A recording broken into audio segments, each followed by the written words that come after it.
Thanks for coming out and taking time out of your busy day to come talk to us. I guess can you guys just tell me a little bit about your guys' self, how you guys met? So my name's Tara. This is my husband Isaac, and Hi. we're both from Blanchester.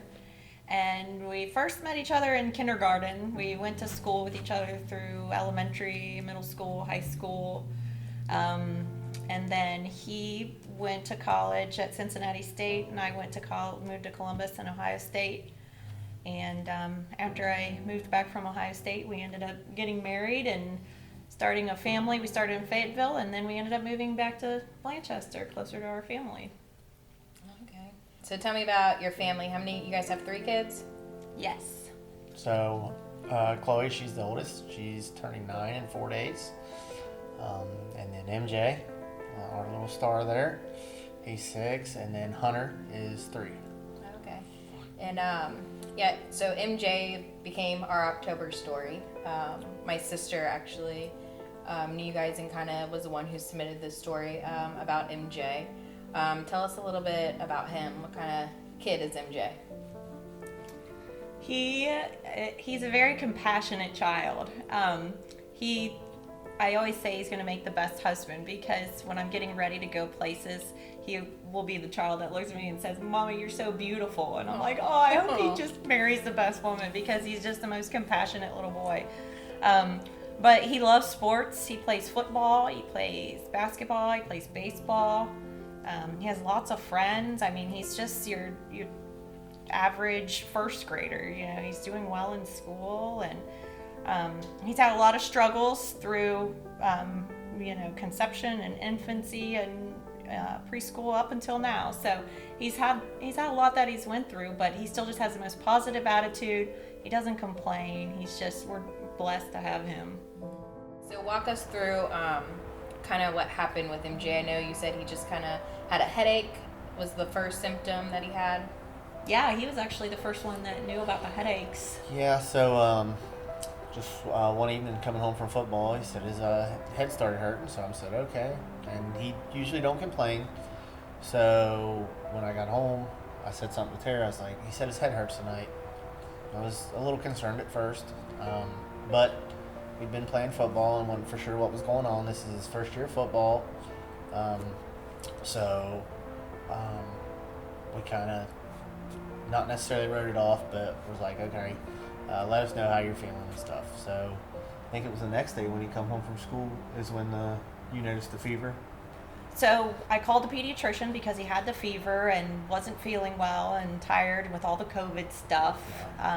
They were like, bring him on down, let's do a strep test and a COVID test. Mm-hmm. All those were negative. So the pediatrician said, this is likely just a virus, let's let it run its course. Well, his fevers continued to climb, and he was really lethargic.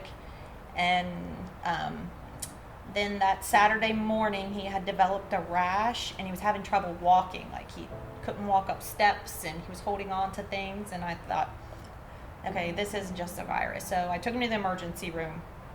And the first doctor, this was kind of bizarre, but the first doctor that came in looked at him and said, we think everything's fine. We think it's just a virus. And just follow up with your pediatrician in a couple of days. And like, as my mom instinct, I was like, this isn't right. Something isn't right. Just out of chance, a second doctor came in and took a look at him and watched him walk down the hallway and said, can you run for me, buddy? And he couldn't run. It was kind of like the scene from Forrest Gump where his legs were like going like this. And the doctor was like, that's not a virus. So they did blood work. And as soon as they did the blood work, they seen that his white blood cells and platelets and everything had bottomed out. So they said, we want to admit him and do some more testing on him and watch him for at least 48 hours. Well, each test they kept running kept coming back that more was wrong. He had really high inflammatory markers, and he just couldn't stay awake. And then his kidney counts were bad and liver counts were, so they checked him for leukemia. That was the first test that they ran on him. And thank God that came back okay, that they looked at everything underneath the microscope and he didn't have leukemia. But throughout our stay, he's seen so many specialists. I mean, infectious disease and just every specialist that children had to offer. They could not figure out what was wrong with him. So by day 6, his fever has started to downtrend, and they said that and his blood work was in more of a manageable stage, and they said if we were comfortable with it, we would follow up with the rheumatology division for outpatient care, because they thought that maybe this was autoimmune linked. So we're still continuing to follow up with rheumatology. Actually, he had blood work yesterday, and some of that was still off, so we're waiting to hear back from the doctor about what exactly is going on with that. One of his kidney counts and stuff was off, so it's still a mystery that they're trying to solve, but we just pray every day that God gives them the answers that they need to figure out what's wrong with him. And we have family that helped us out a lot, and we're so blessed with everyone. We live, in Blanchester with all of our family. So yeah, Blanchester seems like a pretty amazing community. They are. My sister keeps trying to get me to move out there,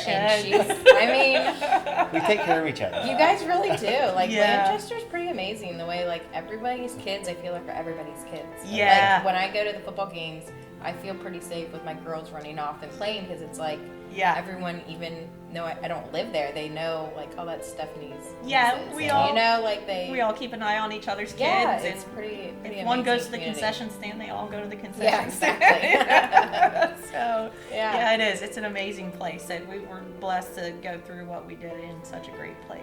So Well, I'm sure you guys have seen, like, on Facebook and stuff, we've done several different things. We had a big raffle event.